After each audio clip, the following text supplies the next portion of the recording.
Hi hello నమస్తే అండి. నేను మీ సంజన. ఈరోజు మన రెసిపీ వచ్చేసి గోంగూర టమాటో. ఇందులో సి విటమిన్ చాలా పుష్కలంగా ఉంటుందండి.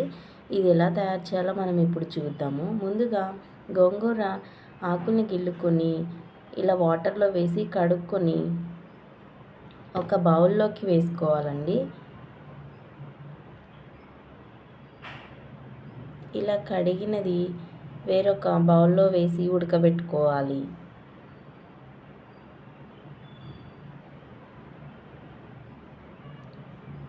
ఇది చాలా క్విక్గా అయిపోతుందండి ప్రాసెస్ కూడా. ఎక్కువ ఇంగ్రీడియంట్స్ కూడా ఏం అవసరం లేదు. ఇంట్లో ఉండే వాటితోనే మనం ఈజీగా చేసేసుకోవచ్చు. ఇలా స్టవ్ ఆన్ చేసుకుని స్టవ్ మీద పెట్టుకోవాలి. వాటర్ మొత్తం వంపేస్తూ ఈ బౌల్లో వేసుకోవాలండి గోంగూరని. వాటర్తో ఏం అవసరం లేదు. లో ఫ్లేమ్లో ఒక 10-15 మినిట్స్ అయితే ఉడికిపోతుందండి గోంగూర.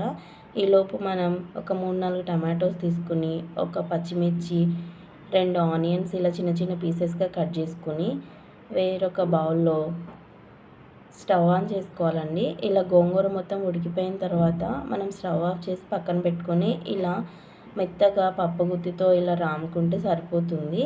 ఇలా రాముకున్న తర్వాత దీన్ని పక్కన పెట్టుకోవాలండి.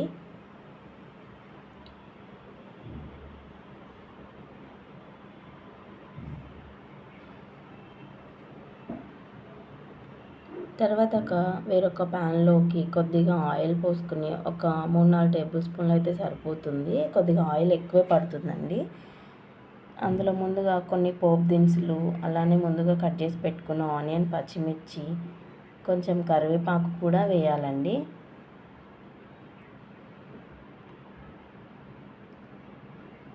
ఈ ఆనియన్ ముక్కలు వేగిన తరువాత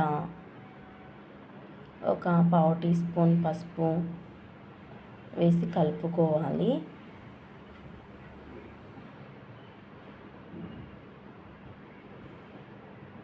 అలానే మనం ముందుగా కట్ చేసి పెట్టుకున్న టమాటోస్ కూడా వేసి ఉడకబెట్టాలండి. మంచిగా ఆయిల్లో మగ్గుతుందండి. ఒక 5 మినిట్స్ మగ్గిన తర్వాత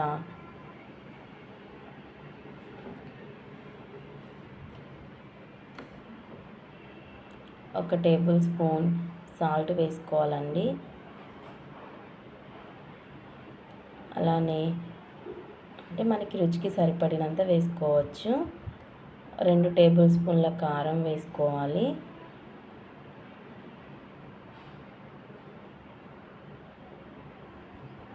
కలిపి ఒక 10 మినిట్స్ మూత మూసి ఉడకనివ్వాలండి.